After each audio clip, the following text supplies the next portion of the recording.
Hadirin hadirat umatnya Nabi besar Muhammad sallallahu alaihi wasallam, kita pasang niat kita pasang telinga kita, pasang kuping kita, pasang hati kita yang khusyuk. Jangan ada yang makan dulu, jangan ada yang ngobrol dulu. Mudah-mudahan dengan kehadiran beliau di majlis ini, majlis Madinatul Habib sallallahu alaihi wasallam, menjadi wasilah kita dapat berjumpa dengan Al-Habib sallallahu alaihi wasallam, dapat berjumpa dengan Rasulullah sallallahu alaihi wasallam. Kita dengarkan apa yang akan disampaikan oleh beliau, walaupun sebenarnya Al-Fagir nggak pantas untuk nerjemahin, belajar masih awal.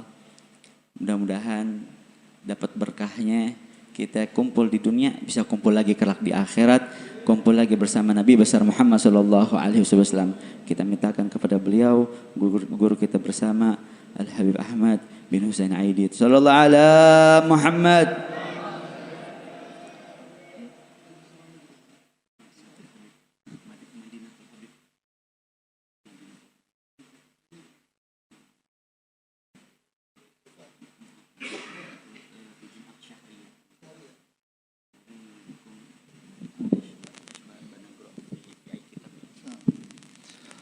السلام عليكم ورحمة الله وبركاته. الحمد لله الذي بعنايته اجتمعنا وبفضله سبحانه وتعالى حضرنا في هذه المجلس المبارك في ليلة الجمعة.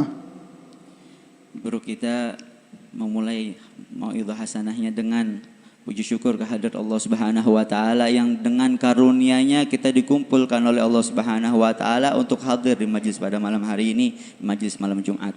حضرتم من أجل ذكر الله تبارك وتعالى ودعوتم الله وتوجهتم إلى الله، ويكون قصدنا هذه المجالس المقصود فيها هو الوجهة إلى الله، والمقصود فيها هو الله وطلب رضوان الله ومرافقة سيدنا محمد صلى الله عليه وسلم. Hadirnya kalian di majlis ini pada malam hari ini berzikir kepada Allah Subhanahu wa taala, berdoa kepada Allah Subhanahu wa taala semata-mata ingin mendapatkan ridha-Nya dan pandangan dari Allah Subhanahu wa taala. ولا يحضر هذه المجالس إلا بتوفيق من الله، الحاضر فيها موفق، لأنه لا يحضر في مجالس ذكر الله، مجالس التي فيها علم النبي صلى الله عليه وسلم لا يحضر فيها إلا من وفقه الله تبارك وتعالى.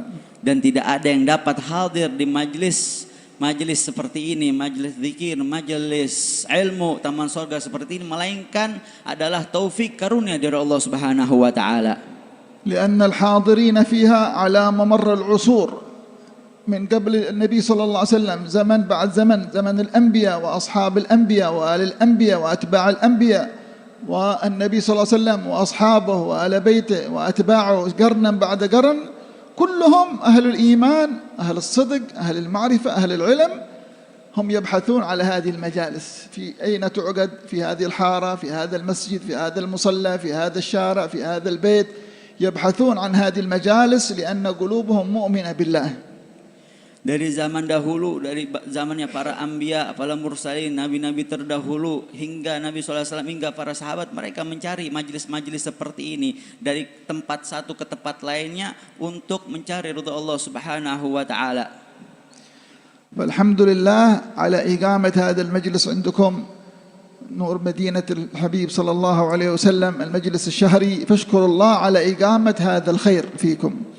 Kita bersyukur kepada Allah Subhanahu wa taala dengan adanya ini majlis Madinatul Habib sallallahu alaihi wasallam. Mudah-mudahan dengan kumpulnya kita di majlis ini mendapatkan kebaikan kita untuk kita semuanya. هذه المجالس فيها طلب العلم النافع.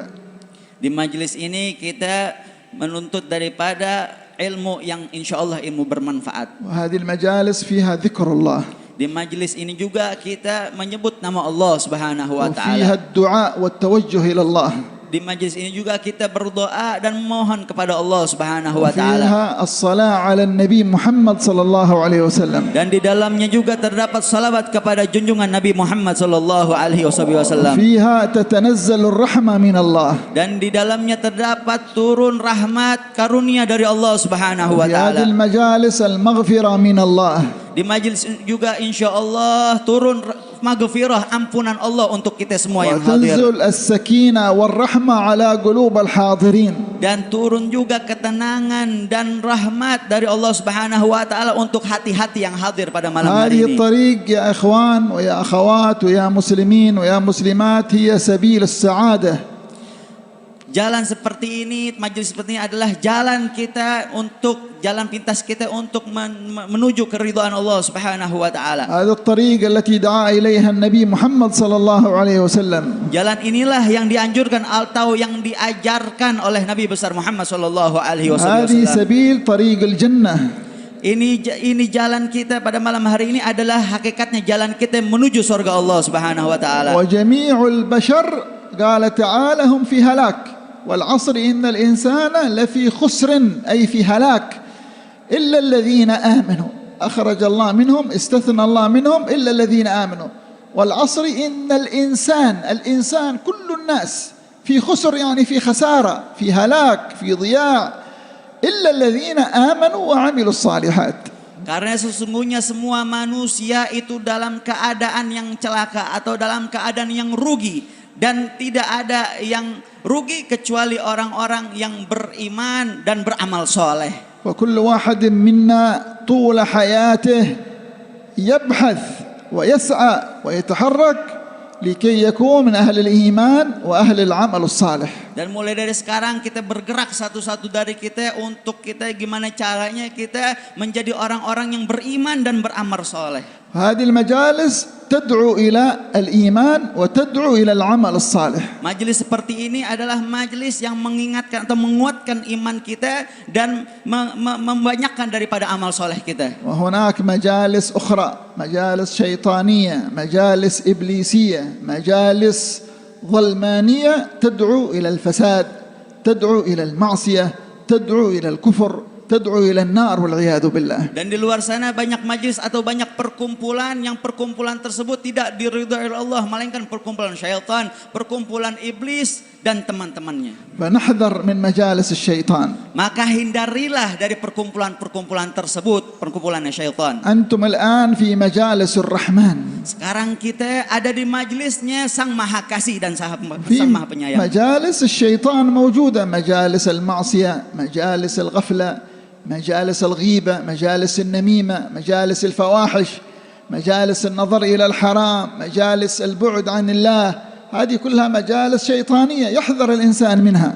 Di luar sana ada majelis-majelis, ada perkumpulan-perkumpulan yang tidak diridhai Allah, melainkan perkumpulan yang dicintai oleh syaitan. Majelis gibah, majelis adu domba, majelis gosip, majelis yang mereka jauh dari Allah, isinya maksiat semuanya. وأنت تحضر هذا المجلس تخرج بأنوار من الله ولا تشعر بها إنما هذا النور يدخل إلى قلبك وأنت لا تشعر به يزيد نور مجلس بعد مجلس يزيد نور تحضر مجلس بعد العشاء نور مجلس بعد المغرب نور مجلس بعد الصبح نور تزداد الأنوار في قلبك تصلي الفجر تصلي الصلوات الخمس في جماعة هذا النور يدخل إلى قلبك ويزداد ويزداد وأنت لا تشعر.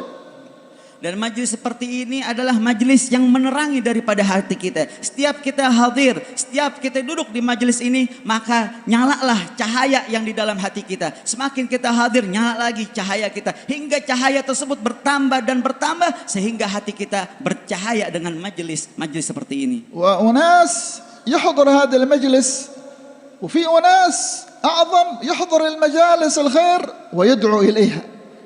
في إنسان يحضر المجلس ويذهب إلى بيته ويذهب إلى شغله لكن في أعظم يحضر المجالس الخير ويدعو إليها يدعو أصحابه ويدعو زملائه ويدعو أهل بيته ويدعو أخوانه لحضور الخير.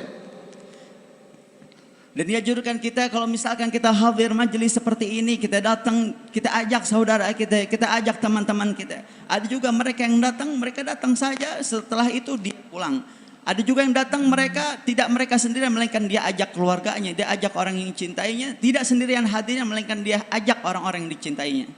فالله يبارك لنا ولكم في هذه الجلسة إن شاء الله. Semoga Allah Subhanahu wa taala memberkahi perkumpulan kita pada malam hari ini. أنتم في ليلة عظيمة ليلة الجمعة. Kita berkumpul pada malam hari ini di malam yang agung, malam Jumat. يوم غد يوم الجمعة. Besok hari adalah hari Jumat. لا تنسى نصيبك من الصلاة على النبي صلى الله عليه وسلم. Jangan lupa ambil bagian kita dalam memperbanyak salawat kepada Nabi Muhammad sallallahu alaihi wasallam. ولو 10 مرات. Walaupun cuman sekedar 10 kali kita salawat sama Nabi. وإذا تزيد إلى 100 فهو خير لك. Kalau kita bertambah dari 10 jadi sampai 100 salawat sama Nabi Muhammad, maka kebaikan juga bertambah banyak untuk kita. وإذا زيادة إلى 200 إلى 300 مرة من الصلاة على النبي فهو خير لك في الدنيا والآخرة. Kalau bertambah lagi dari 100 naik ke 200, naik ke 300 dan naik terus, maka bertambah juga keberuntungan kita, kebaikan kita bakal kita rasain di dunia dan di akhirat. أنت لو صليت على النبي محمد صلى الله عليه وسلم مرة واحدة، أنت تصلي على النبي صلى الله عليه وسلم مرة واحدة هدية من الله، بركة من الله، ببركة النبي محمد صلى الله عليه وسلم يصلي عليك الله. من يصلي عليك؟ الله يصلي عليك 10 مرات. Kalau kita salawat sama Nabi Muhammad, kamu salawat sama Nabi Muhammad 1 kali, itu hadiah dari Allah Subhanahu wa taala berlipat-lipat kali, bahkan sampai 10 kali Allah balas salawat kita. Dari siapa? Dari Allah Subhanahu wa taala, 10 kali lipat dibalas sama Allah Subhanahu wa taala. تعرف عظمة أن الله يصلي عليك أنت فلان ابن فلان المسكين الضعيف الفقير المخلوق الخالق العظيم يصلي عليك سبحانه وتعالى. Apakah tidak beruntungnya kita hamba yang dhaif, yang lemah, yang miskin, yang nggak ada apa-apanya, yang sangat lemah, dapat salawat atau dibalas kebaikan salawat kita langsung dari Allah sang Khalik pencipta kita. ومعنى الصلاة من الله أن يصلي الله عليك معناه أن يرحمك الله. Dan makna kita salawat dan makna salawat Allah kepada kita adalah rahmat kasih sayang Allah untuk kita. إذن من أعظم أسباب النيل والفوز برحمة الله الصلاة على رسول الله. Kalau begitu sebab yang paling dekat atau yang paling cepat seseorang dapat rahmat Allah Subhanahu wa taala yaitu dengan dia bersalawat kepada junjungan Nabi Muhammad sallallahu alaihi wasallam. فهذه المجالس ما شاء الله منذ أن جلستم وقرأتم المولد والصلوات كلها صلاة على النبي محمد ويعرض هذا المجلس على رسول الله. تعرف يعرض، تشوف الشاشة أنت التلفزيون هذا فيه صورة كذا وصورة كذا، هذه مجالس الخير تعرض على النبي محمد صلى الله عليه وسلم وينظر إليها، هذا فلان موجود من أمة النبي صلى الله عليه وسلم، هذا من أمة النبي من أمته صلى الله عليه وسلم، ويفرح بذلك ويدعو لك صلى الله عليه وسلم. قال صلى الله عليه وسلم تعرض الأعمال علي يوم الاثنين ويوم الخميس، وفي رواية أيضا عرض على الله سبحانه وتعالى يوم الاثنين ويوم الخميس.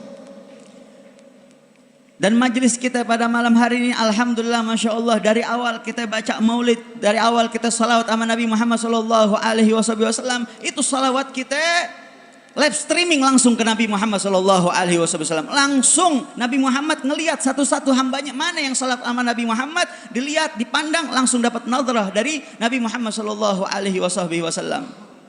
Alhamdulillah ala hadha al-ijtima' wa nubarak lakum iqamat hadha al-majlis fi hadhihi al-hara في هذه البلاد ما شاء الله. هذا المجلس الشهري الله يجعل فيه البركة والنور إن شاء الله.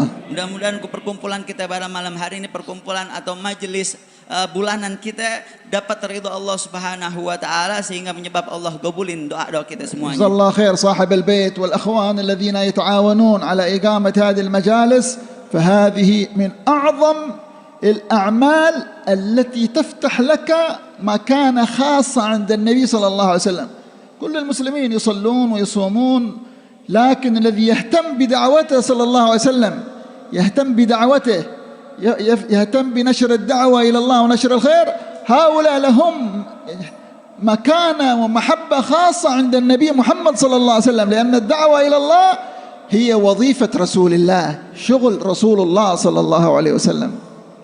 Semoga Allah membalas kebaikan daripada Sahibul Bait dan orang yang membantu terlaksananya ini majlis, dan ketahuilah bahwasanya ini majlis adalah salah satu salah satu cara kita berdakwah ilallah subhanahu wa ta'ala. Dan dakwah ilallah adalah kunci yang paling cepat kita menuju Allah subhanahu wa ta'ala. Kunci yang paling cepat kita deketin Nabi Muhammad sallallahu alaihi wasallam. Walaupun kita banyak sholat, banyak ibadah, tapi ketahuilah dengan dakwah ilallah adalah dia jalan pintas kita menuju Nabi Muhammad sallallahu alaihi wasallam. Allah yaj'alna wa iyyakum minal mahbubin 'inda an-nabi sallallahu alaihi wasallam. Mudah-mudahan Allah jadiin kita pecinta yang hakiki kepada Nabi Muhammad sallallahu alaihi wasallam. Yarzuqna wa iyyakum al-istiqamah ala tariqatihi sallallahu alaihi wasallam. Mudah-mudahan Allah tambahin kita, istiqomahin kita terus berjalan di jalannya Nabi Muhammad sallallahu alaihi wasallam. Yahfazna wa iyyakum min fitnat akhir zaman. Mudah-mudahan Allah jaga kita dari fitnah akhir zaman. Yahfazna wa iyyakum min fitnat asy-syaitan. Mudah-mudahan Allah jauhin kita dari godaan syaitan. Nas'alullah yuthabbit al-iman fi qulubina wa iyyakum. Semoga Allah Subhanahu wa taala menetapkan, menguatkan iman Islam kita dalam hati Allah kita. yuthabbitna 'ala al-islam.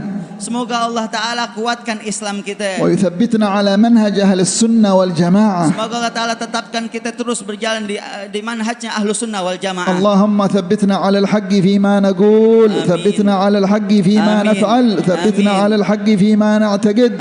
برحمتك يا أرحم الراحمين. اللهم أسعدنا والحاضرين في الدنيا والآخرة واقض حاجاتنا كلها، حاجات الدنيا بالميسرة وحاجات الآخرة بالمغفرة.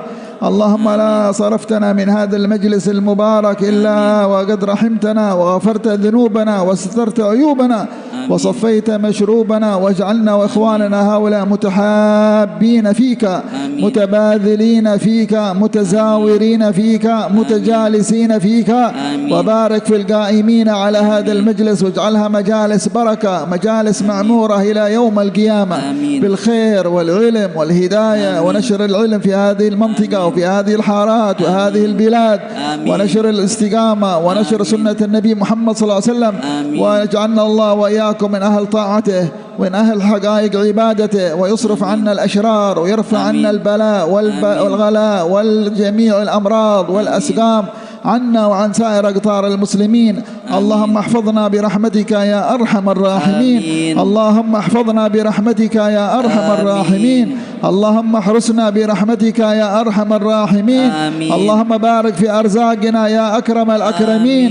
اللهم اجعل قلوبنا قلوب أهل الطمأنينة وقلوب أهل المعرفة وقلوب أهل الإسلام والإيمان والإيقان. اللهم اجعلنا من أهل الوجوه الناظرة التي هي إليك ناظرة. واجعل آخر كلامنا من هذه الدنيا لا إله إلا الله محمد رسول الله صلى الله عليه وسلم، متحققين بحقائق حسا ومعنى ظاهرا وباطنا برحمتك يا أرحم الراحمين. وبارك في هذا المجلس واجعله محفوظا محروسا من الحاسدين والعائنين والساحرين. وأمره يا رب العالمين بنشر العلم النافع ونشر أخلاق النبي محمد وآداب النبي محمد على هذه النية وعلى كل نية صالحة. وأن الله يرحم من تقدم في هذه المجال في هذه البلدان وأولادها وأوليائها وأقطابها. وأن الله يعيد علينا من بركاتهم وأسرارهم وينفعنا بعلومهم ويجمعنا وإياكم في ظل عرشه مع النبي محمد والنبيين والصديقين والشهداء والصالحين. ويبارك في الحاضرين والحاضرات والكبار والصغار والرجال والنساء. اجعلنا محفوظين بعظيم عنايتك يا رب العالمين على هذه النية وعلى كل نية صالحة. وإلى حضرة النبي الفاتحة. أعوذ بالله من الشيطان الرجيم. بسم الله الرحمن الرحيم. الحمد لله رب العالمين الرحمن الرحيم مالك يوم الدين. إياك نعبد وإياك نستعين صراط الذين أنعمت عليهم غير المغضوب عليهم ولا الضالين. سلم على سيدنا محمد أول متلق لفيضك الأول وأكرم حبيبا تفضلت عليه فتفضل وعلى آله وصحبه وسلم. والحمد لله رب العالمين. Jazakumullah khair kepada guru kita telah memberikan nasihatnya. InsyaAllah habis ini kita berziarah ke Saibul Wilayah Haji Salim belakang sini, sama-sama kita ziarah. Habis itu silakan santap InsyaAllah makanan jasmaninya.